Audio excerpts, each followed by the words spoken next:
അപ്പോൾ ബൺ മസ്കയും ഇറാനി ചായയാണ് കേട്ടോ തയ്യാറാക്കുന്നത്. അപ്പോൾ അതിന് വേണ്ടി ഞാൻ ബണ്ണ് എടുത്തിട്ടുണ്ട്. പാക്കറ്റിൽ കിട്ടുന്ന ബണ്ണാണ്. അത് ഇതുപോലെ ഒന്ന് മുറിച്ച് മാറ്റാത്ത രീതിയിൽ ഇതുപോലെ ഒന്ന് കട്ട് ചെയ്ത് എല്ലാം തന്നെ എടുത്ത് വെക്കുക.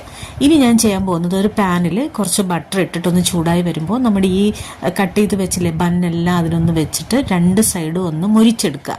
ഒരുപാട് മുരിഞ്ഞു പോകരുത്, പക്ഷെ രണ്ട് സൈഡും നല്ലൊരു ഷൈനിങ് ആവുന്ന രീതിയിൽ മുരിച്ചെടുക്കട്ടെ. ഇങ്ങനെ ചെയ്യുമ്പോഴാണ് ടേസ്റ്റ്. നമ്മൾ വാങ്ങുന്ന അതേപടി ചെയ്യുമ്പോൾ ഒരു ടേസ്റ്റ് ഉണ്ടാവില്ല. ഇത് നല്ല ടേസ്റ്റാണ്. ഇനി ഞാൻ വളരെ ചെറിയ ക്വാണ്ടിറ്റിയിലാണ് ചെയ്യുന്നത്. അപ്പോൾ നിങ്ങൾക്ക് എത്രയാണോ വേണ്ടത് അതിനനുസരിച്ചിട്ടുള്ള ബട്ടർ എടുക്കുക. അതിലേക്ക് കണ്ടൻസ്ഡ് മിൽക്കും നമുക്ക് എത്രയാണോ മധുരം വേണ്ടത് അതിനനുസരിച്ച്, എന്നിട്ട് കുറച്ച് വെനില എസൻസും കൂടെ ചേർത്ത് നന്നായിട്ട് ബീറ്റ് ചെയ്യുക. ബീറ്റർ വേണമെന്നില്ല, ഇതുപോലെ ഒരു വിസ്ക് വെച്ചിട്ട് നന്നായിട്ട് ബീറ്റ് ചെയ്യുക. എന്നിട്ട് കുറച്ച് സമയം ഒന്ന് ഫ്രിഡ്ജിൽ വെച്ച് എടുക്കട്ടോ.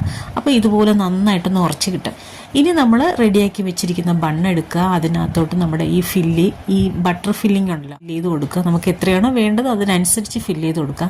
എന്നിട്ട് കുറച്ചെടുത്തത് ഇതുപോലെ ഒന്ന് സൈഡിൽ ഇങ്ങനെ ആക്കി കൊടുക്കട്ടോ. അതാണെന്ന് തോന്നണേ, എനിക്ക് തോന്നണേ ഇതിൽ ഏറ്റവും നല്ല ഭംഗിയുള്ള എൻ്റെ ലുക്ക് ഭയങ്കര രസമാണ് കേട്ടോ, ആ സൈഡിൽ ഇങ്ങനെ ആക്കിയിട്ട് അങ്ങനെ വെക്കുമ്പോൾ. അപ്പോൾ അതെ, ഞാൻ എല്ലാ ബന്നും ഇതുപോലെ ഫില്ലിങ് നിറച്ചിട്ട് സൈഡിലേക്ക് ഇങ്ങനെ ബട്ടർ കുറച്ചാക്കി കൊടുത്തിട്ട് എല്ലാം തന്നെ വെച്ചിട്ടുണ്ട്. ഇനി ഇതിൽ വേണ്ടതെന്താണെന്നറിയാമോ, ഇതിന് അടിപൊളി കോമ്പിനേഷനാണ് നമ്മുടെ ഇറാനി ചായ. അതിൻ്റെ റെസിപ്പി ഞാൻ എടുത്തില്ല കേട്ടോ, ഭയങ്കര ടേസ്റ്റായിരുന്നേ. തീർച്ചയായും നിങ്ങളത് തയ്യാറാക്കി നോക്കുക കേട്ടോ. ഈ ചായക്ക്